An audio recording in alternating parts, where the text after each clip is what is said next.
that, man. You know what I'm saying? Yeah, she been on. Right. I know we want to speak. I know you want to speak on that Lake Lanier, man. Yeah, man. It's crazy because I didn't even know they had just dropped something on it. I came across I done talked about this before. I done read up on it before with OSCARVILLE. Yeah, most definitely. Turned into Lake Lanier where they flooded and stuff like that, killed the whole town.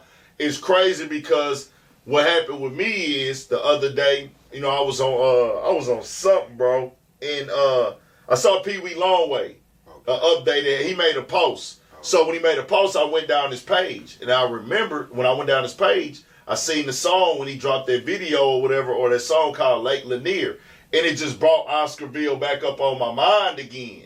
So I was like, crazy, bro, what they did to the people in OSCARVILLE. And, we already be kicking game on that Black history. Then I ended up hearing that they had just dropped a documentary or something like that on some either Hulu or Netflix, I think Hulu. So a nigga just wanted to come tap in on that because a lot of people get things misconstrued like we just some failures, nigga, as Black people, nigga. Hell nah, nigga, we type of people that flourish, my nigga. Anywhere we go. A lot of people know about Tulsa, Oklahoma. A lot of people don't know about OSCARVILLE. Here at 11 Alive, we're taking a closer look at an all-Black town in Georgia. It's called OSCARVILLE. And if you haven't heard of it, that's probably because it no longer exists. It's now buried under Lake Sidney Lanier. We decided to track down descendants of OSCARVILLE. We were able to get in contact with a family who could trace their roots back 4 generations. They shared with us stories that were handed down about what the town was like and the night that led to its destruction. OSCARVILLE was set on fire by night riders after a white woman was allegedly raped. The entire city was later covered by the body of water that we now know as Lake Lanier. One of the many things we explored during this story were rumors surrounding the number of people who have died in Lake Lanier. Some say this lake is haunted, and several of the OSCARVILLE descendants we spoke to believe the souls of their relatives live in these waters. There's an entire town under this body of water. 11 Alive's Latasha Gibbons dives into the city under the lake, where there are structures, even forest areas with trees that are 60 feet tall, making it more difficult to navigate through and much easier to become trapped in debris, leading to those drownings.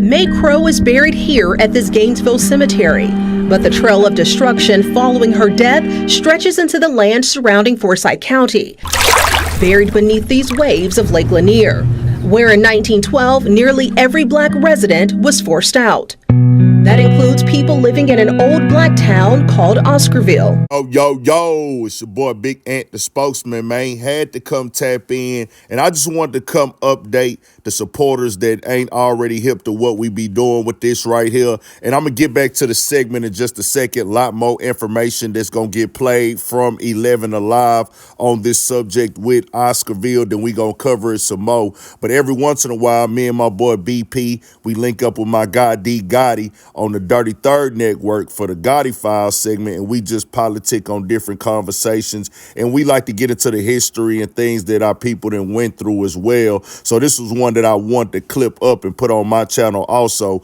But make sure y'all go subscribe over there to the Dirty Third Network and tap into the Gotti Files. Y'all gonna see us over there even more, man. Now here we go. This right here is on 11 Alive also if you want to get more info on it. But here go the rest of the story of things. The community was formed in the late 1800s during the Reconstruction era. There was a very strong community feeling among the Blacks. About 300 children that went to some of the schools that were the Black schools, and it was closely connected to the churches. Georgia history teacher Lisa Crosby says OSCARVILLE was a thriving Black community, full of carpenters, blacksmiths, and bricklayers, but farming was the top trade. So they really had kind of a miraculous farming growth here while the rest of the state was really struggling. But then residents were abruptly forced off their land. Now, the flashpoint, I think, is 1912. This takes us back to the death of Mae Crow. The 19-year-old white woman was found dead in the woods near OSCARVILLE, presumably after being raped. Typically, the answer to white girls being raped was go to the Black community and just start blaming people. By nightfall, terror began to reign over OSCARVILLE. So from there, the rage and hatred in the community, mobs got together and they were called night riders, and they were riding throughout Oscarville and driving out the black community. And the night turned deadly. You know, they were waking up by fires outside, fire bombs thrown in the church. Filmmaker Bob Mackey recaptures those horrific nights in an upcoming television series. Anytime anything happened, guess where everyone would go? To the church. Well, they attacked the church. People were hung, lynched. Mackey's series features stories of direct descendants like George Rucker, who can trace his family back 4 generations to Oscarville. He tells the story of his great-grandfather, Bert Oliver, and the entire family being forced off their land. Night riders came through. They had to leave everything. The main thing they left was property, and my grandfather had 100 acres. Rucker says many relatives died as they tried to flee. So when they got to the Chattahoochee River, from what I understand, they were told, when the mob got up on the bridge, they were told that they either had to swim or drown. Most of them didn't make it. My grandfather was one of them that did make it. He lost some brothers and sisters. He says his relatives who survived settled in Gainesville.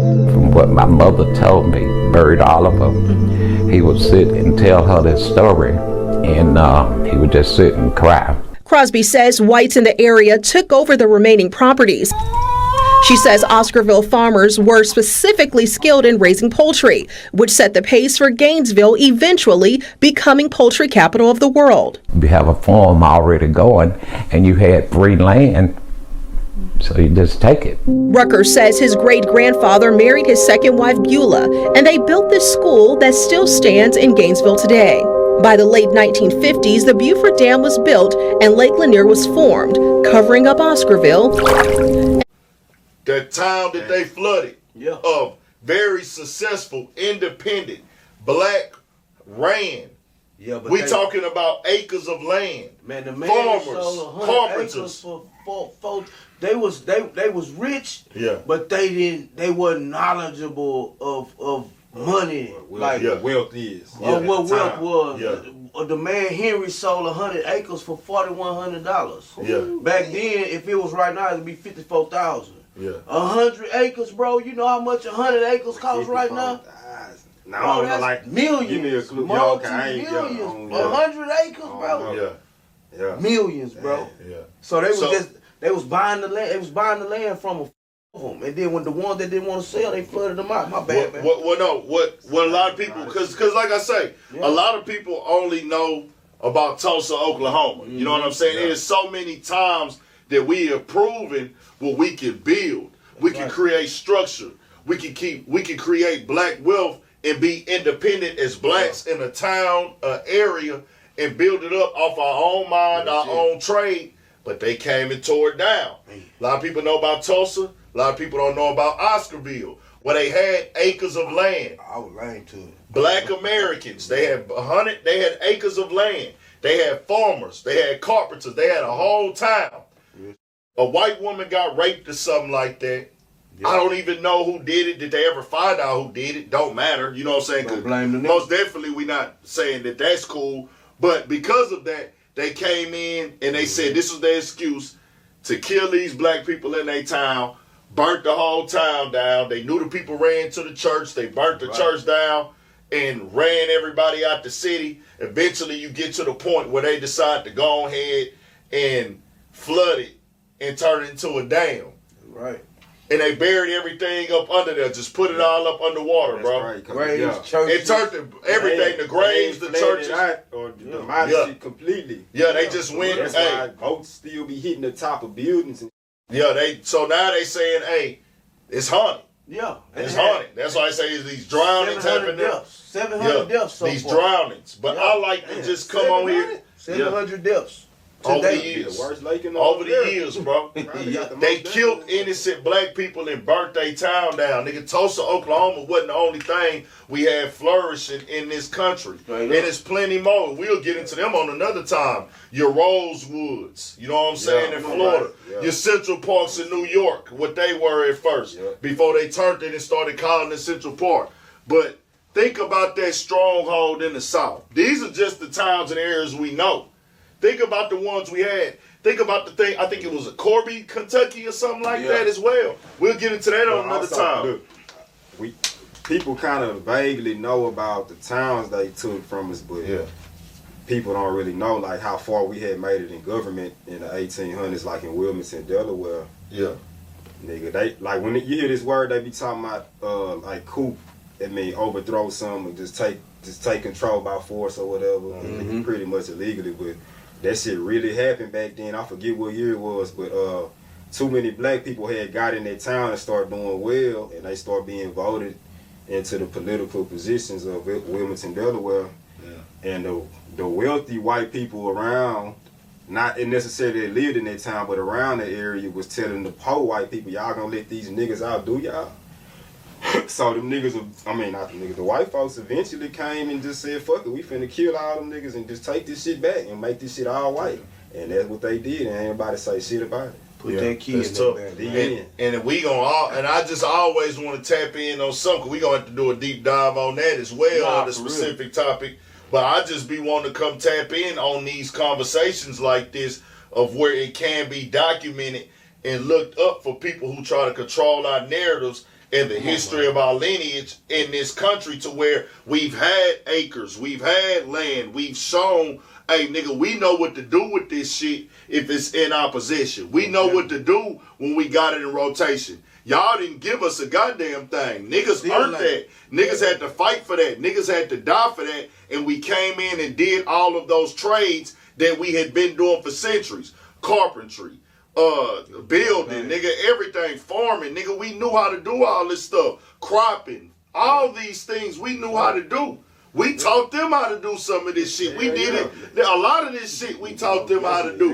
And we was the expertise at it. We found ways to make it easier. This is our lineage here. They'll take it from you, then start dominating whatever they took from you, and then write history as if they was the ones who always had. That's what I'm saying, bro. Nah, that's crazy. But now, did y'all see recently, like I'm talking about within this last week? Yeah. I gotta do my research more, but I don't know, cause I don't know if it got passed or not. But they was trying to do a bill or something with, like basically, they could put it back damn near like, not Jim Crow in a way, but like damn near like things could be segregated legally. Like if you want to say, like if you own this building, you say I don't want no white people coming in this motherfucker. Yeah. It ain't. They say Trump trying to make that law to where. How y'all feel about that? Ain't that's the DEI, huh? Well, that's kind of like more with the hiring shit. Hey, I'm talking about like back in the day when they had on the signs colors, no colors. Allowed. Like they saying they trying to make it to where you could do that now. I ain't all the way opposed to the shit. I'm not opposed to it at all. I know that it's gonna be troubling. It's gonna be very troubling. It's gonna be troubling for certain people. Especially, I don't want the kids to have to be dealing with that type of stuff because it creates a mindset of them being disrespected. Yeah. And we don't have it's cities where we are super the minority and they don't have the things that we can have in Houston be able to provide and survive off of. Well, some of them, they need to be able to frequent these places. But a city like Houston, me personally, I'm not fucked up about it. Cause nigga, the places that I need to go to, they're never gonna say in Houston that black people can't go to. They need it, money. They can't say that. They can't. The place that if you tell me black people can't come here, cool, nigga, fuck it. I'm gonna go find somewhere. I'm cool with saying I'm gonna spend my money where I'm appreciated and not tolerated. I'm gonna go where I'm loved, not where I get fake love. So if you tell me in Houston I don't want no niggas in there. Good, nigga, you won't ever have to worry about seeing me. And the thing with that is, hell, that could reveal the motherfuckers that didn't want you there now. Exactly. So that's cool. That's 1,000% fine with me. I have no problem.